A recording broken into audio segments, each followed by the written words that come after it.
Hi hello friends, మీ మావ వచ్చేసాడు. మీకోసం ఒక ఇంట్రెస్టింగ్ అప్డేట్ తెచ్చేసాడు. ప్రాజెక్ట్కి గ్లిమ్స్ మన నాగేశ్వరి మావ మామూలుగా లేదు, ఈసారి సరిగ్గా ఉంది. అయితే ఏంటంటే మన అశ్వత్థాముడి యొక్క పూర్తి వివరాలు ఈ వీడియోలో తెలుసుకుందాం friends. Let's go in to break down friends. ఇక్కడ పైనుంచి నీళ్ళ చుక్కలు అయితే పడుతున్నాయి కదా శివలింగం మీద. దానికి అర్థం కలియుగంలో నీళ్ళ కొరత వచ్చిందంటే యుద్ధానికి సిద్ధమని అర్థం. అందుకే అక్కడ మన అమితాబ్ బచ్చన్ గారు చెయ్యిలో పెట్టేలా అంటున్నారు కదా, దానికి అర్థం యుద్ధానికి సిద్ధం అని. ఇక్కడ ఈ పైనుంచి పిల్లోడైతే దిగాడు కదా, ఇక్కడ దిగడం ద్వారా అశ్వత్థాముడికి నమస్కరించాడు. తర్వాత ఈయన గాయాన్ని చూపించారు. అంటే రేడార్స్ నుంచి కాపాడతాడు ఈ పిల్లోడు, నాకు తెలిసిందైతే. తర్వాత ఈ పైన నుదుటి మీద ఒక మణి అయితే ఉంది. అమ్మటినే తర్వాత షాట్లో ఈ బ్లాక్ బాక్స్ అయితే చూపించారు ఫ్రెండ్స్. తర్వాత ఈ నుదుటి మీద మనీ అయితే లేదు, ఆ బాక్స్లో ఉందని నేను అనుకుంటున్నాను.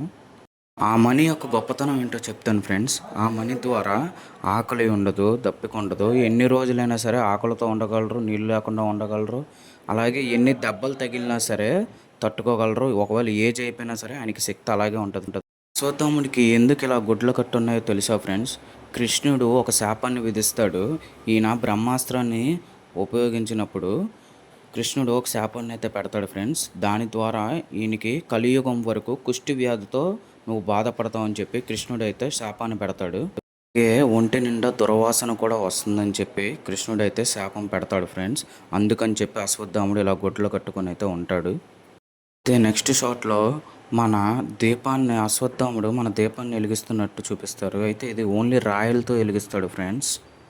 అయితే ఫైనల్గా అసలు అశ్వత్థామని ఎందుకు పెట్టారంటే కల్కిని కాపాడటానికి, విష్ణుమూర్తి కల్కి అవతారంలో వచ్చినప్పుడు కాపాడటానికి నలుగురు అవతారాలు అయితే ఉపయోగపడతారు ఫ్రెండ్స్. 4 అవతారాలు ఉంటాయని చెప్పాను కదా ఫ్రెండ్స్. అందులో కృపాచార్యుడు, పరశురాముడు, మన అశ్వత్థాముడు ఇలా ఉంటారు ఫ్రెండ్స్. అందుకే మన నాగశ్విని మామ అశ్వత్థాముని తీసుకున్నాడు. ఇది ఫ్రెండ్స్ ఫైనల్ బ్రేక్ డౌన్. అయితే మీకు నచ్చినట్టయితే మీరు కానీ ప్రభాస్ ఫ్యాన్ అయితే జై డార్లింగ్ జై ప్రభాస్ అని కామెంట్ చేయండి, మర్చిపోకండి. అంటే ఎన్నో ఇంట్రెస్టింగ్ అండ్ మూవీ అప్డేట్స్ కోసం please subscribe me Raju AO. ఇంకా చాలా అప్డేట్స్ వస్తాయి మావా, మర్చిపోకు సబ్స్క్రైబ్ చేయి.